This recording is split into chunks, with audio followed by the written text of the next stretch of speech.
días a todas las personas que nos acompañan en este segundo día de simposio. Vamos a contar un poco qué hacemos desde el Ministerio del Interior, así como coordinamos con otras instituciones en torno a este delito. Para ello hemos preparado 3 fases. Primero, saber cuál es la manifestación de este delito en el Ecuador. Vamos a hablar un poco de víctimas, cómo suceden los rescates, qué perfil tienen, etc. En segundo momento, hablar de la política pública. No nos quedemos solo en el problema, en el diagnóstico, sino más bien cómo es ese diseño y qué estrategias se han planteado en relación a aquello, para luego conocer cuáles son las instituciones que participan. De ninguna manera esto pertenece a una institución y el trabajo en equipo acá es medular, y no únicamente con instituciones del Estado, sino con organismos de cooperación internacional que también son fundamentales. Y finalmente presentaremos algunas líneas de acción que están en ejecución para que conozcan también de algunas estrategias planteadas.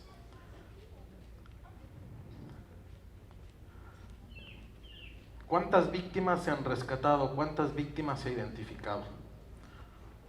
Lo primero que tenemos que siempre conocer, una gran nota al pie, es que las víctimas primero no se reconocen como tales. Esto quiere decir que hay un rechazo natural en rendir, por ejemplo, un testimonio. Hay un miedo natural del victimario, del tratante, de quien lo explotó.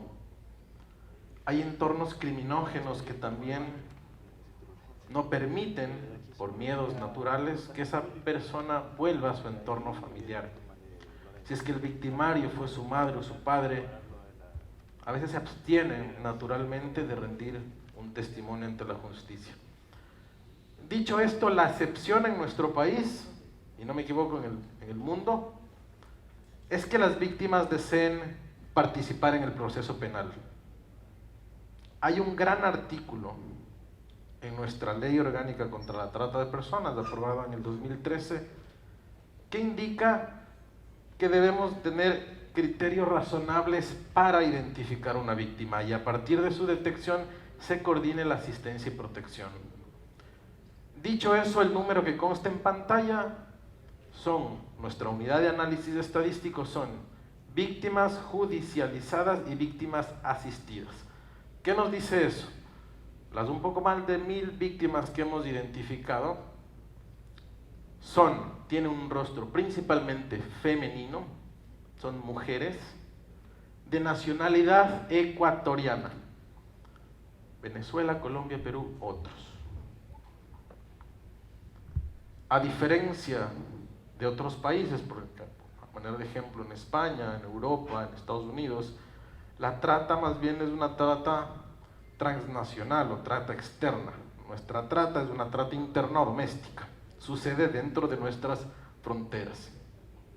No quiere decir con ello que no tenemos transnacionalidad del crimen, también tenemos, pero una menor proporción. Y el grupo etario más afectado es el que consta en pantalla. Adolescentes 40% y jóvenes 40%, jóvenes hasta los 29 años. Ese es el problema. Entonces, en resumen, serían mujeres ecuatorianas entre estas edades que se mencionaron, lo más recurrente. ¿Cuáles son las 2 finalidades de trata identificadas? Principalmente de las 7 que nos dice nuestro Código Penal, son 2: trata con fines de explotación sexual, trata con fines de explotación laboral. Este es un mapa interactivo, está disponible, de hecho se lo puede visitar, es público, y esta es la trata externa, trata transnacional. Principalmente los flujos que se dan son dentro de nuestra región, cuando existe una transnacionalidad del crimen, y Ecuador es un país de origen, tránsito, pero también de destino de víctimas.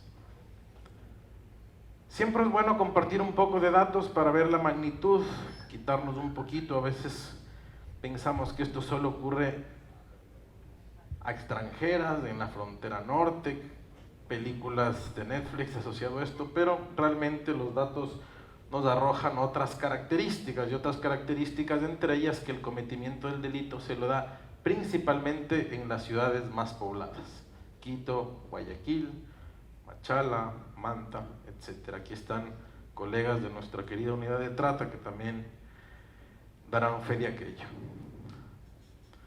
¿Cómo iniciamos entonces al desarrollo de la política pública? Primero, teniendo datos, levantando datos de todas las fuentes administrativas.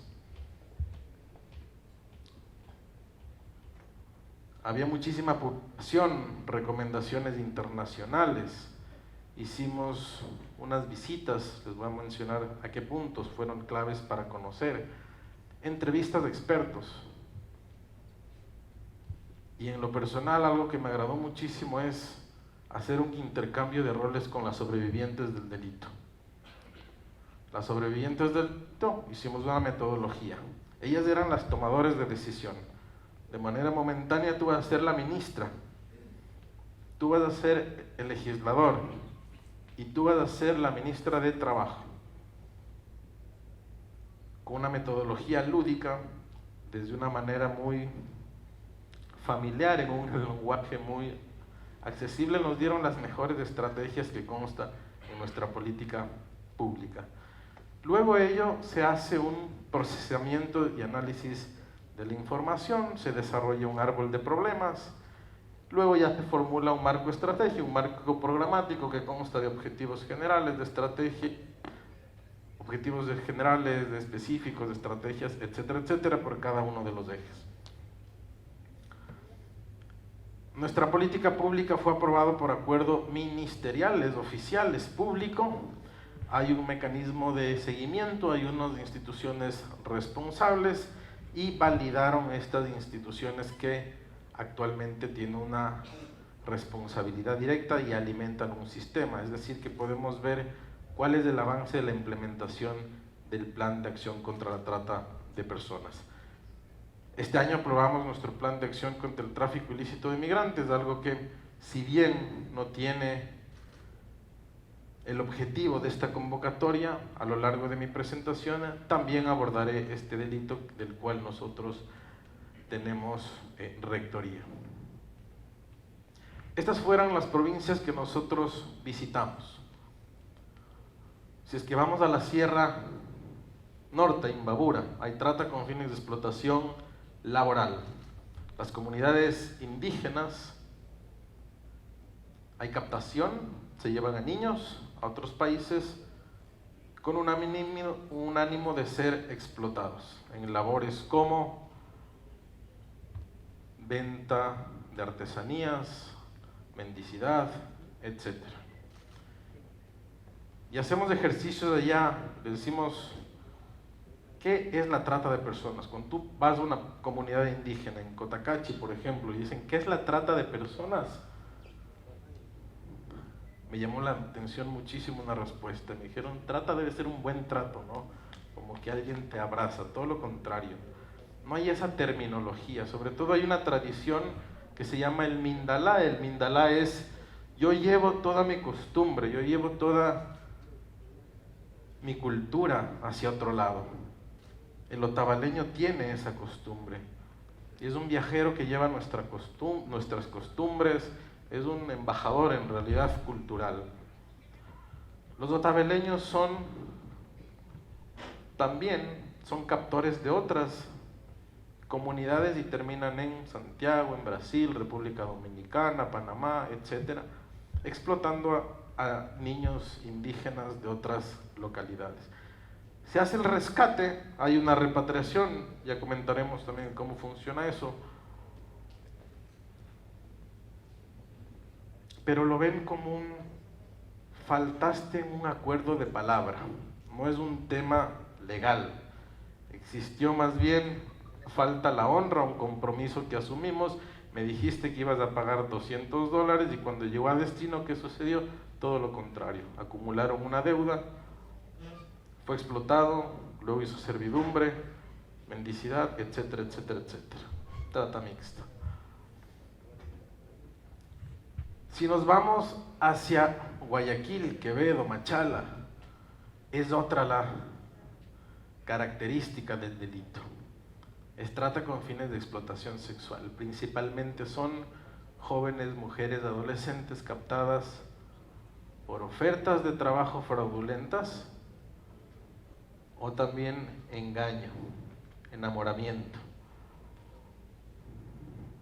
En palabras criollas, le calentaron la oreja, le convencieron, le invitaron a que conviva por un momento y luego dijo: mi amor, yo te amo, yo te voy a ver con los mismos ojos, tranquila, yo tengo un amigo que se dedica a esto, no te va a pasar nada, solo tienes que ir a ese hotel y vas a recibir a este señor y te va a pagar y con eso vamos a sobrevivir. Es tan la manipulación que hacen que terminan aceptando y por ende no se reconocen como víctimas, y cuando van a rendir un testimonio es: pero si yo lo acepté, yo consentí hacer eso. Hay un consentimiento viciado en relación a esto. Yo lo amo a mi tratante.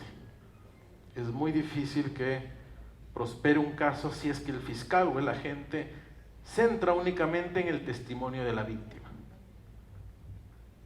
Comento un poco esto para que veamos las realidades variopintas.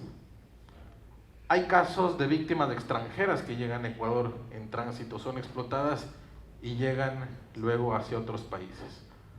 En los últimos años sí llama mucho la atención, sobre todo de algunos grupos de delincuencia organizada que también están tratando, el nivel de tortura que someten. No solamente engañan, explotan, sino también que torturan. Tuvimos un caso, en lo personal llamó mucho la atención, cómo sometieron a esta víctima. Ella fue víctima del Tren de Aragua en Perú, pero pasó por acá, explotada por un grupo organizado y fue explotada en Tren de Aragua. El Tren de Aragua, la afectación hacia la joven fue que pérdida inclusive el habla, no podía hablar, no podía contarle el episodio. Ellas necesitan tratamiento terapéutico, psiquiátrico profundo, duran meses en lugares de acogimiento, y una vez que están en estos lugares se trabaja una cosa que se llama el proyecto de vida. Cuando esa persona ya tiene, básicamente, que va a saber después de que está en la institución qué desarrollo va a pasar, y hay un seguimiento por un año. Estas son las fichas metodológicas que utilizamos. A veces es una metodología, como se mencionó, de intercambio de roles, a veces es una de Café Mundo. Básicamente todo lo que te sirva para levantar información lo colocas en estas matrices. Y en estas matrices me dices: sí, acá, pero acá no, falta la sensibilización. Acá no conocemos a dónde denunciar, acá no sabemos cómo es el delito, acá faltan las capacidades para investigar, etcétera, etcétera, etcétera. Todo eso se va formulando, se va haciendo una ponderación, le das colores y dices: perfecto, esto es lo éxito de migrantes. Lo conforman 13 instituciones. Es Observador, la Defensoría del Pueblo. Son sesiones en las que de manera formal hay una constatación de un quórum, se elige una secretaría, hay una agenda programada, pero cuando hacemos lo más importante, que es aprobar nuestro plan de trabajo anual, ¿cuál es nuestro manual? La política pública. ¿Para qué vamos a aprobar una cosa que no vamos a cumplir? En otras palabras, antes de irnos a la estratosfera y pensar en cosas maravillosas que quizás no son aplicables, preferimos hacer algo modesto, ejecutable, cumplible en un año y que guarde relación con lo que se ha evidenciado en nuestro diagnóstico y nuestro marco programático. Y esta política pública tiene 3 ejes de acción: la prevención del delito, asistencia y protección a víctimas, y un tercero que es el de investigación y judicialización. Y para ello esta ley prevé una distribución, un entendimiento conceptual de 6 mesas. 3 mesas para trata en estos ejes y 3 mesas para tráfico ilícito de migrantes. Entonces tenemos un plan de trabajo con líneas de acción por cada uno de los ejes. Existe una secretaría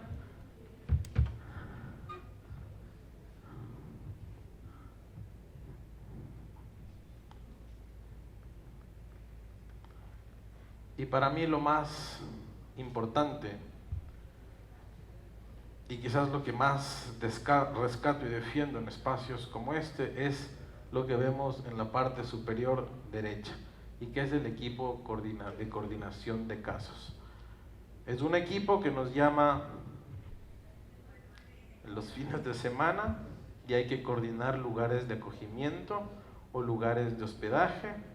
Las víctimas no se rescatan de lunes a viernes en horas laborables hasta las 5 en lo absoluto. Hay que trabajar feriados y hay que dar una respuesta. No podemos tener a la víctima de lugar en lugar. Esto es muy clave porque tú ya tienes una red de contactos que incluye profesionales de Cancillería, del MIES, del Ministerio de la Mujer, amigos cooperantes, una red inclusive de hoteles en los que pueden de manera temporal estar una sobreviviente. Lo más urgente es que en víctimas adultas, donde duerman y donde coman y donde se bañan en agua caliente. Eso es importantísimo. Esas cosas no se resuelven inmediato. Hay que buscar lugares, cómo se trasladan, etcétera, etcétera. Eso hace esa parte del mapa de este orgánico, el equipo de coordinación de casos, y está conformado por 8 instituciones. Ahora bien, vamos a describir un poco de las acciones, y esto es la convocatoria de esta ponencia, es cómo la política pública, conforme al problema identificado, se transforman en acciones concretas. Y para ello vamos a comentar en estos ejes que se presentaron.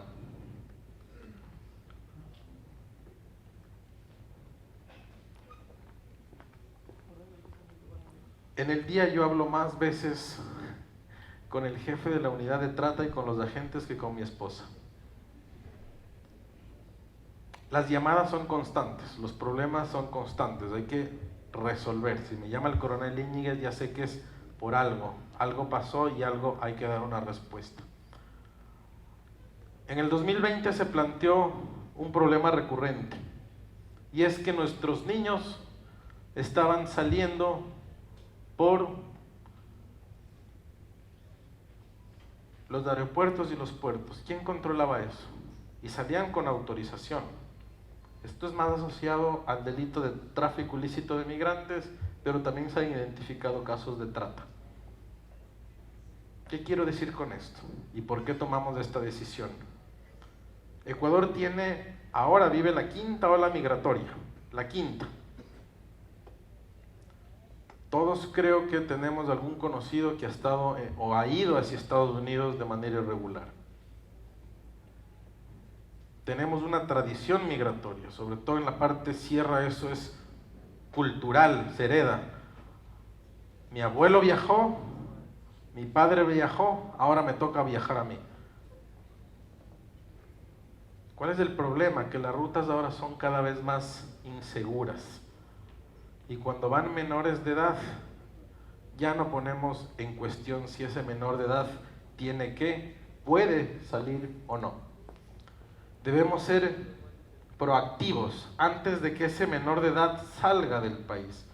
Y en consecuencia, con la unidad de trata de la policía, se logró ya la presencia permanente para perfilar, entrevistar y detectar, y por ende prevenir el delito en las unidades de control migratorio de Quito, en el aeropuerto internacional, acá, en el Joaquín Olmedo, y en la unidad de control de Rumichaca, en Tulcán.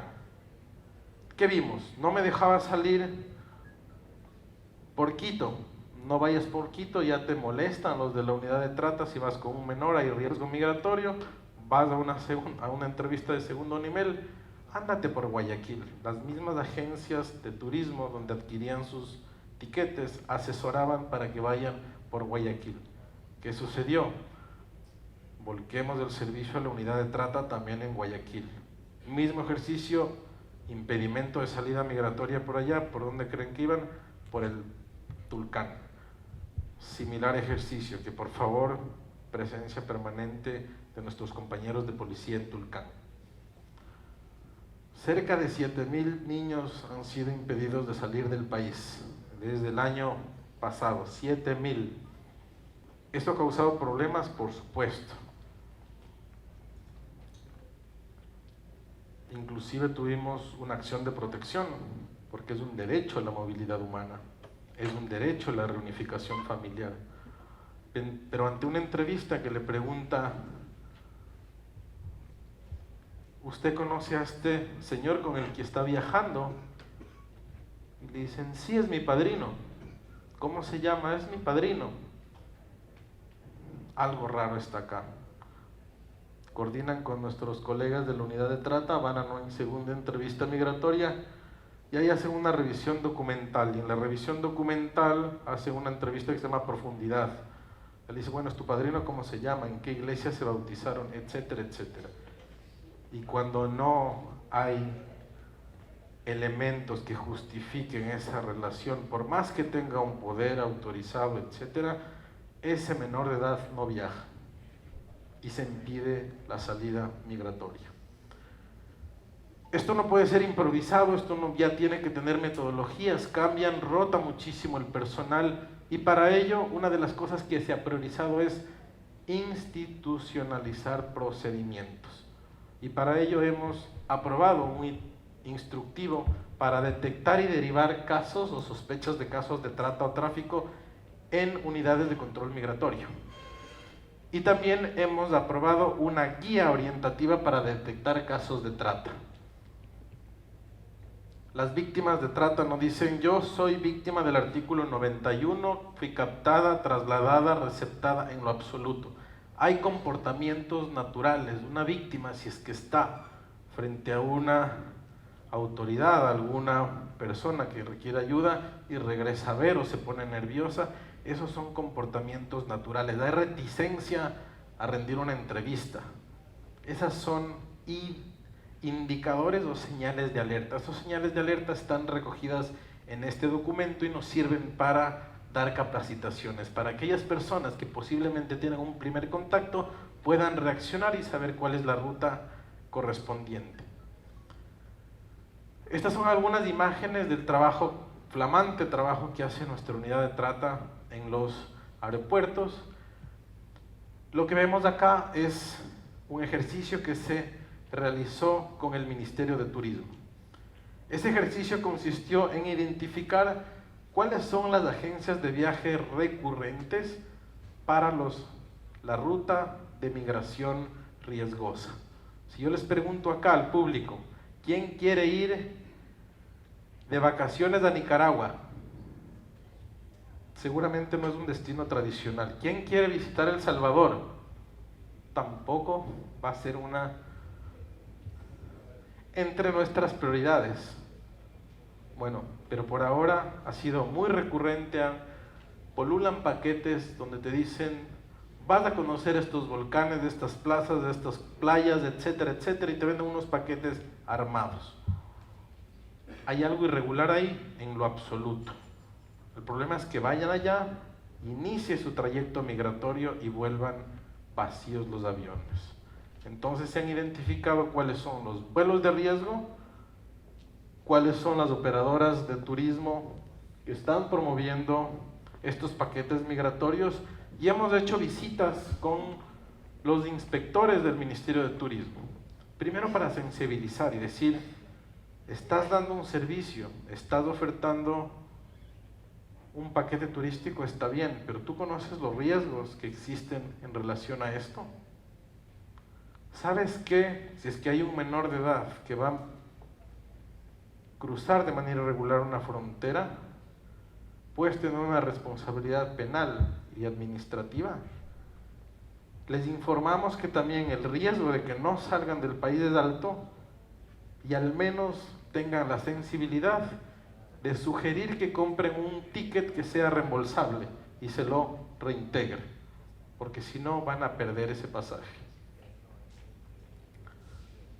Ese fue un ejercicio en Quito, participó también la Agencia de Control Municipal. Algunas de ellas fueron clausuradas, fueron 42 las identificadas que ofertaban este paquete, 5 fueron clausuradas por no cumplir con los requisitos definidos en ley. Esto es un ejemplo de lo que les comentaba. Tenemos un protocolo, un instructivo que nos dice cómo hacer una entrevista. Si yo sospecho de algo y son las 2 de la mañana, no le voy a llamar a Tomás Guayasamín a decir que por favor venga a hacer esto. No, ya está un agente para hacer una entrevista de segundo nivel y lo que vemos acá es un checklist. Esta persona va a un país de destino de riesgo migratorio, check. Esta persona no justificó si que conocía el destino o por qué, o hay una relación con la persona que viajaba, check. Esos checks son indicadores que hacen que la toma de decisión para los analistas de control migratorio y nuestra Policía Nacional sea compartida y en consecuencia una firma en la que se define si es que el menor de edad viaja o no.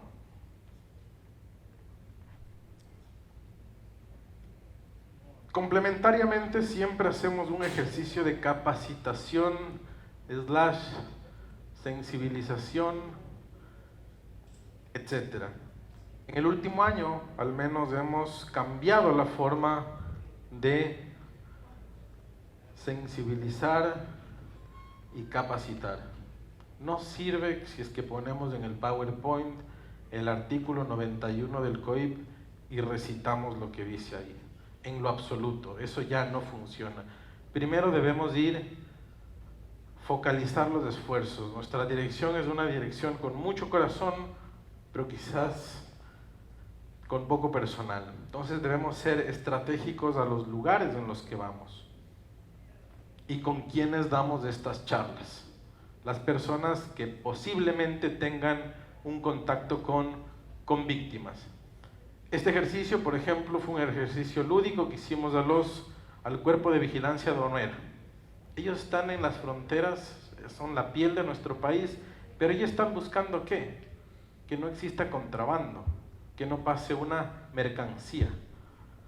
Si es que en ese mismo transporte estaban personas, no es competencia de ellos. Sí es su competencia, es informar que algo puede estar sucediendo y a partir de una forma muy lúdica además, capacitamos a este personal. Planteamos casos hipotéticos, eso funciona muchísimo. Tengo este caso en la frontera en San Miguel, o estoy en Mataje, o estoy en Huaquillas, o estoy en Macará, y se presenta esta situación. Usted, colega de tránsito, ¿qué debería hacer? ¿Cuál es su procedimiento? Yo hago esto. Y además, ¿qué pasa si esta persona está comportándose de manera extraña?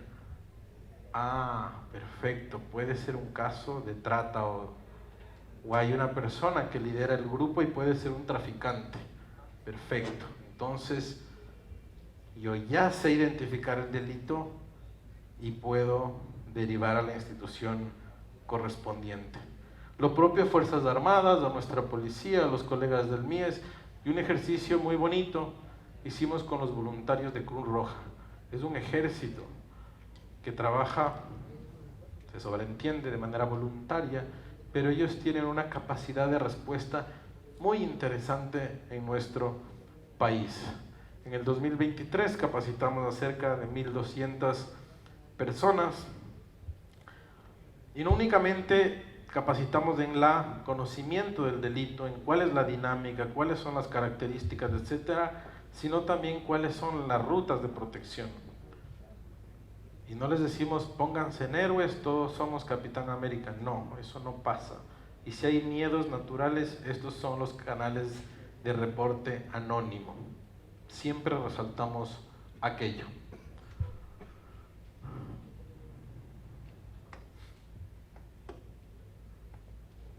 No tenemos vergüenza, y si nos toca subir un bus a dar panfletos, también lo hacemos. Los hemos hecho en las zonas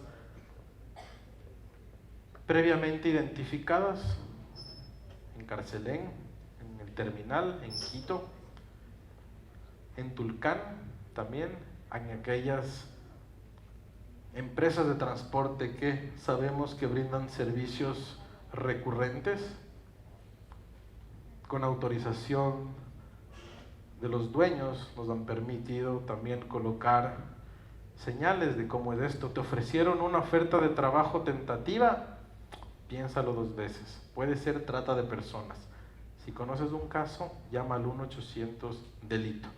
Eso es algo que también realizamos. Hay algo de imágenes ahí, en ferias.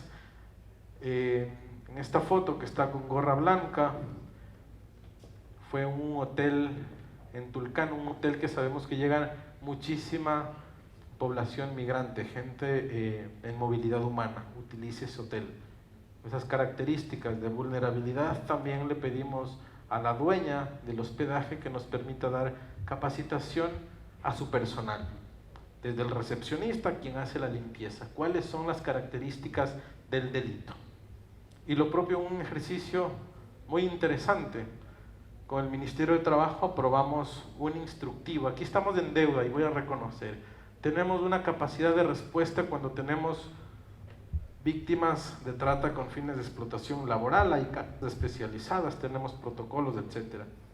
Pero en la segunda finalidad que se presenta con mayor incidencia en Ecuador, trata con fines de explotación laboral, todavía tenemos que trabajar mucho más. Y por ello este año se aprobó este manual de procesos para derivar casos de trata con fines de explotación laboral. ¿Quiénes son los primeros que pueden conocer esto? Los inspectores de trabajo. Los inspectores de trabajo son cerca de 500 a nivel nacional. Ellos, cuando van a los establecimientos, a las empresas, buscan ¿qué? Una falta administrativa. No están buscando si a esta persona se le retuvo sus documentos o si es que no firmó un contrato laboral. Eso es lo que más ellos pueden identificar, pero no hay esta derivación de que algo más está pasando. Y eso es lo que estamos buscando con el contingente, con los recursos que tenemos. Este es el segundo eje que se presentó, el que se mencionó. Hay un equipo de respuestas, un equipo conformado por las instituciones que constan en pantalla. A veces podemos pensar que este equipo de respuesta es un pequeño ECU 911 que está ahí monitoreando casos y responde. No, es una red de colegas de las instituciones que constan en pantalla, que se activan dependiendo los casos.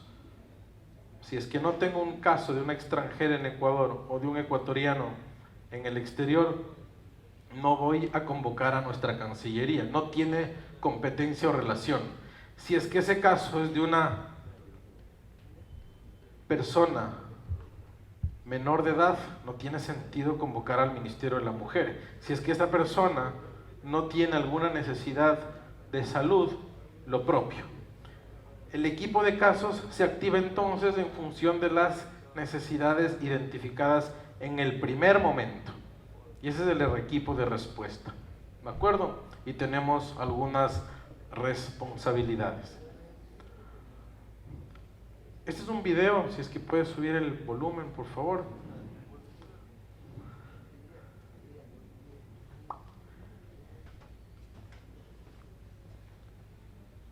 Antes de pasar a la siguiente lámina,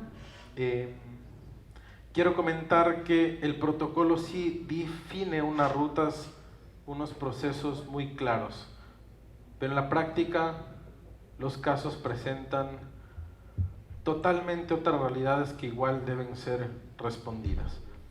El caso que viene es del caso de Valentina, una joven venezolana explotada sexualmente en Ecuador.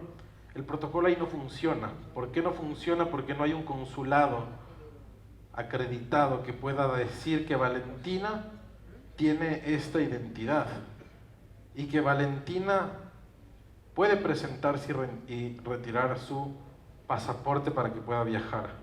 En ese caso no hay protocolo que pueda identificar este tipo de casos y nos toca buscar alternativas para que Valentina pueda regresar a su entorno seguro. Quiero decir a las chicas que hay ofertas que parecen buenas, pero cuando ustedes llegan al lugar a donde le dicen que todo va a ser diferente, a donde le ofrecen muchas cosas, también son mentiras. La mayoría de las cosas, hay personas que te dicen que lo que estás haciendo está bien solo para beneficiarse de ellos.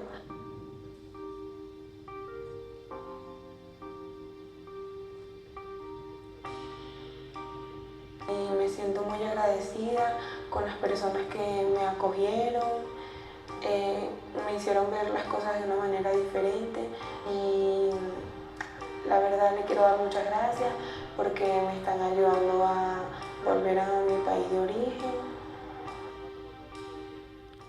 El dato está desactualizado, era casi a mediados de este año el caso de Valentina.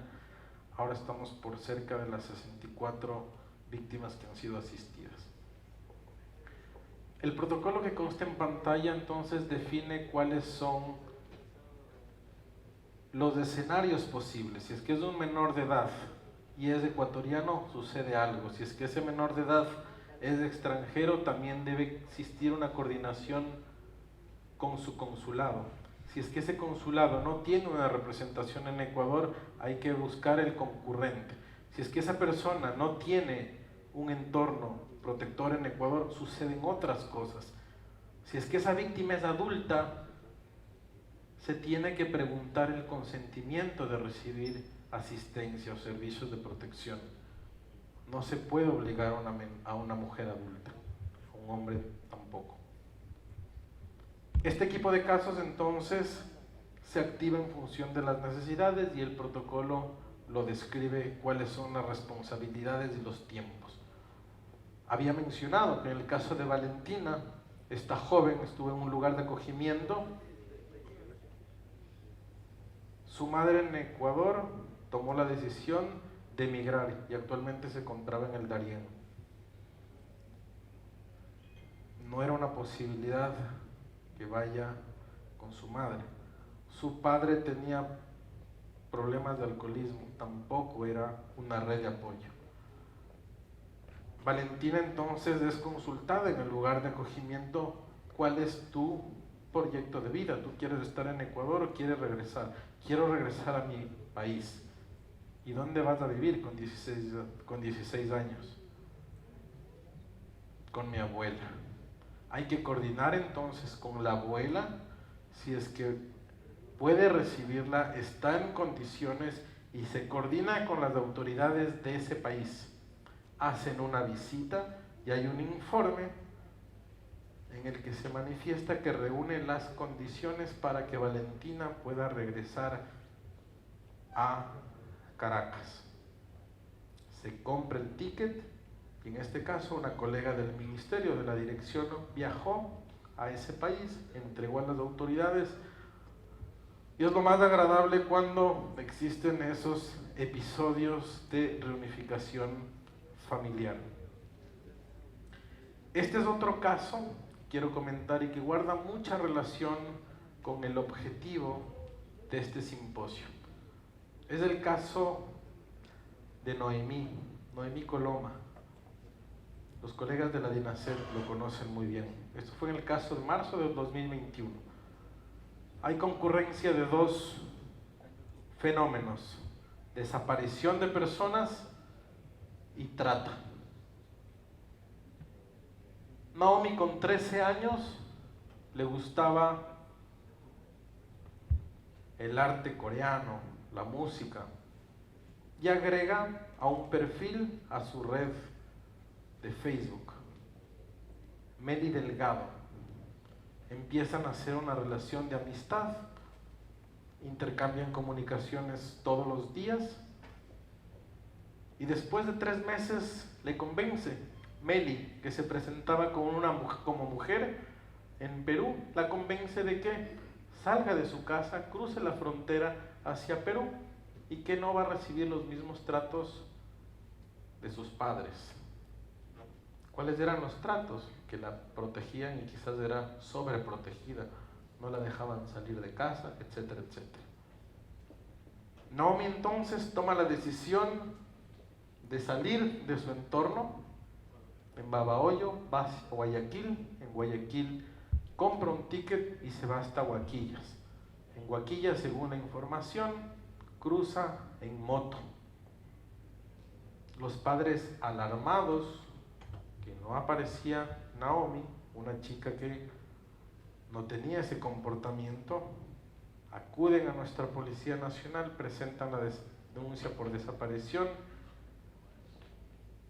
y logran revisar la información en su computadora. Ven las características, ven el trayecto y evidentemente lo que corresponde a hacer una evaluación de riesgo. En este caso es un riesgo alto, es menor de edad, cumple con los criterios para activar lo que presentó el capitán Padilla ayer, la alerta Emilia. Se toma la decisión, se georreferencia y esa distribuye la imagen de Naomi, en este caso en la frontera. Se activa nuestra unidad de trata porque existen ya elementos en relación a este delito y coordinan con la policía de Perú, la Divincri, es la unidad especializada en trata de personas. Ventajosamente, Naomi, ¿qué ocurre? Alguien logra ver la difusión del rostro de ella, habla con el familiar e informa dónde está. Ven el IP y dicen: esta persona ya cruzó el país, está en riesgo. Lograron rescatarla en un hotel antes de que sea explotada, y quién sabe qué otros episodios pudiera ocurrir con ella. Meli Delgado no era una mujer, era un varón de 55 años. Parece ficción, pues sí, pero Naomi fue rescatada, se activó el equipo de coordinación de casos y ella ventajosamente llegó nuevamente a su familia. Recibió atención en salud, se coordinó con migración, se metió un pasaporte de emergencia para que pueda ingresar nuevamente a nuestro país, la acompañó la señora cónsul, etc. Es como funciona nuestro equipo de casos, es un fin de semana. Y las alertas de Emilias también, acá está el coronel Egas, es 24 horas, han existido en años nuevos también activaciones. Es una alerta que ha dado sus frutos. En la mesa técnica de asistencia y protección también queremos compartir una de las acciones que en lo personal ha sido más gratificante. Tú juntas piezas y trabajas en equipo. Iniciamos un programa de terapia asistida con caballos. El equipo de equitación y remonta hace este trabajo y hace un trabajo fenomenal. Y les invitamos a pensar que esos caballos puedan también ser utilizados para que las víctimas de trata reciban terapia. Y fue impresionante lo que sucedió. El miedo natural a ver a un caballo de las sobrevivientes era un rechazo. Recuerden, estas personas, las sobrevivientes, tienen autoestima baja, no dejan de ser niñas, pero tienen una madurez para otros casos por los episodios que han vivido, que realmente ver cómo se acercan al caballo, generar empatía, autoconfianza, darle de comer, es muy llamativo esos transformaciones. Y aparte es su mejor momento de la semana, porque no dejan de estar en una unidad de acogimiento y que es cerrada. Salir al parque ya es terapéutico, tomar aire es terapéutico, subirse a un caballo, tocarlo, lavarlo, eso hace que sea un momento muy bonito. Y las imágenes que vemos ahí hablan de su momento, de esa descripción. Es actividad rompehielo. Yo me presento, yo soy Tomás y me gusta bailar salsa, lo que sea para reírnos un momento. Siempre está asistido por profesionales de psicología. Hay un esquema de seguridad para evitar también el riesgo de fuga que puede existir. La foto que vemos en la parte inferior es la economista de la dirección de trata.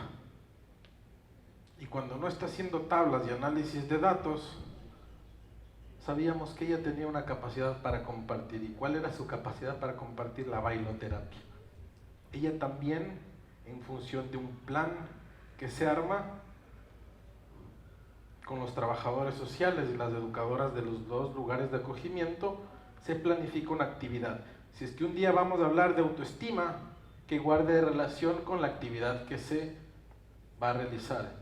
Si es que el otro día vamos a hablar de autocuidado o del consentimiento, que tiene que ir de la mano con esto. Las víctimas que por el momento están recibiendo este servicio son 30 sobrevivientes de 2 casas especializadas que existen en Quito, Casa Arupo y Fundación Alas de Colibrí. La tercera mesa no es una mesa menor, es una mesa de investigación y judicialización del delito. Lo que vemos, las imágenes que constan en pantalla, la primera es capacitar a nuestros policías de la unidad de trata en mejorar sus técnicas de identificación. Esa es una imagen de una perito que dio un taller, ella era papiloscopa, experta en papiloscopía, y logró mejorar en ellos también no solamente la revisión documental, sino también que se familiaricen cómo identificar si existen huellas indubitadas, etc. Es algo que define un mejor trabajo cuando ellos tienen que estar frente a un caso. La segunda es mejorar las condiciones de trabajo de nuestra unidad de policía. Yo siempre digo, el ministerio tiene un músculo en territorio y ese músculo es nuestra policía. Si es que ese músculo no tiene las condiciones adecuadas de trabajo, estamos haciendo una mala labor. Y actualmente estamos gestionando 2 casas de seguridad, una acá ya en Guayaquil, con todas las facilidades para que ellos puedan hacer su trabajo. Otra posiblemente estará en Tulcán o en Quito. La unidad de trata en 2019 únicamente estaba en la ciudad de Quito. Tenían que hacer maravillas si es que tenían una delegación en otras provincias. Gracias a la gestión, el liderazgo de la comandancia, de los directivos de la Policía Nacional, en conjunto con estas líneas de política pública, se logró desconcentrar el servicio de esta importante unidad de policía en los lugares que constan en pantalla. Y actualmente esperamos tener próximamente en Huaquillas, porque en Huaquillas, en el CEBAP, ya se han identificado también casos similares a los que se presentó. Este es un ejemplo también de labor que estamos realizando, en este caso con el Consejo de la Judicatura. Se identificaron 21 notarías que adulteran poderes, falsifican firmas, suplantan sellos, no solamente es una labor investigativa, hay que hacer una revisión disciplinaria y de una responsabilidad de aquellas que están favoreciendo los viajes irregulares en los que salen los menores de edad del país. Se identificaron 21 en Quito y 14 en Guayaquil, de varias notarías, muchas reincidentes. Eso ya está en análisis también del Consejo de la Judicatura, que es parte de nuestro comité, y esperemos que tengamos resultados en los próximos días. Con el Ministerio de Salud, lo que consta en la mitad, aunque parezca cómico, así sucedió en nuestro aeropuerto internacional Mariscal Sucre, en la ciudad de Quito. Uno de los requisitos para viajar a Nicaragua era contar con la vacuna de la fiebre amarilla. Nadie le decía a los migrantes que uno de esos requisitos era presentar ese documento. ¿Qué sucedía? Llegaban al counter de la aerolínea, presentaban su pasaporte, su permiso, etcétera, etcétera. ¿Y dónde está tu carnet de fiebre amarilla? Nadie me dijo, no lo tengo, no puede viajar. Se pusieron pilas de oportunidades de negocio y los que daban seguridad privada dentro del aeropuerto se pusieron el negocio de vender en $200 los carnets de fiebre amarilla. Por supuesto, están detenidos. El poder de corrupción en estos lugares, inclusive con todo el esquema de seguridad y cámaras, es altísimo. Hay servidores de aduana, personal lastimosamente de migración también involucrado. ¿Qué logramos entonces con el Ministerio de Salud? Hicimos, perfecto, existió eso, ¿qué podemos hacer con los recursos que tenemos? Si ya tenemos una experiencia con el COVID y con el QR podemos identificar si recibiste tu vacuna, ¿por qué no hacemos algo similar? Y ya no puede la gente adulterar este documento. Excelente. Entonces, a partir de ahí, la fiebre amarilla se puede presentar únicamente con el QR. Y eso se ha logrado a partir de este episodio. Estas son imágenes también de firmas y sellos adulterados. Estos sellos, por lo general, ¿cómo se evidencia que existe un riesgo migratorio? Si es que el papá salió del país. Si sale del país y no ha regresado y consta la firma de su padre autorizando, ¿cómo pudo suceder eso? Algo raro está pasando ahí. Ese poder tiene que ser analizado y, por supuesto, sancionado a los responsables que cometieron aquello. Creo que esta es la última lámina de esta mesa de investigación. Hemos incorporado también tecnología. Tecnología que es importantísima. Esta imagen que vemos en la parte izquierda, como se indicó, existe un fenómeno.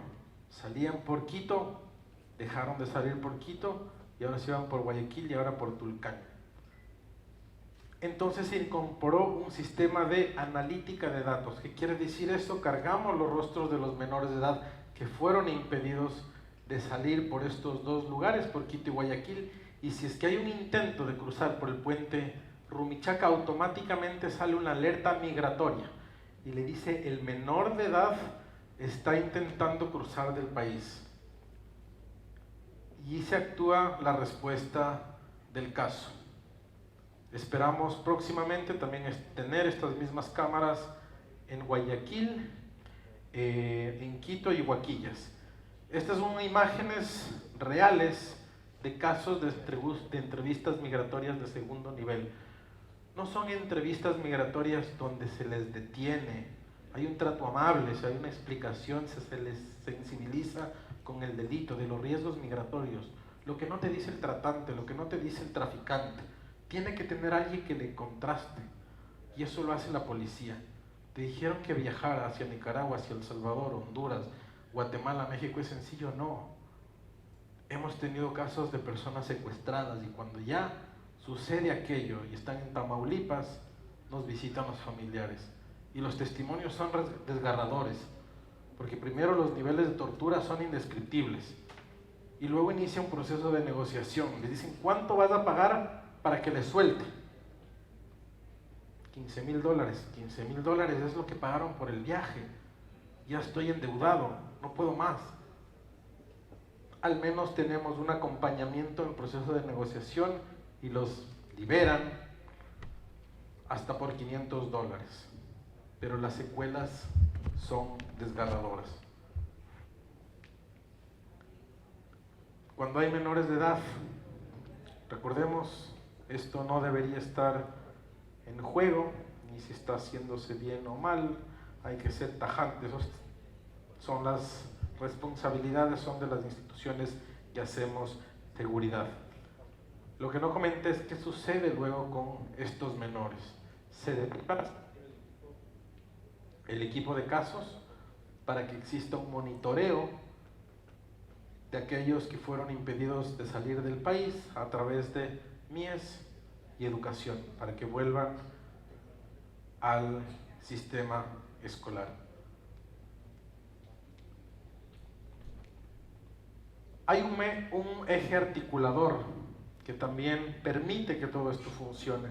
Y hemos creado dos sistemas que también llaman mucho la atención. El primero se llama Registrat, sistema de registro de casos de trata de personas y tráfico ilícito de migrantes. Las instituciones ingresan con un usuario y una contraseña y ahí se puede ingresar toda la información. Esto también hace de manera anónima y luego lo publica en un portal y podemos ver frecuencia estadística, tasa por 100,000 habitantes, rutas, perfil, etcétera, etcétera. Y finalmente tenemos un sistema de seguimiento y evaluación. Política pública que no es evaluada no sirve, si no tienes indicador no sirve.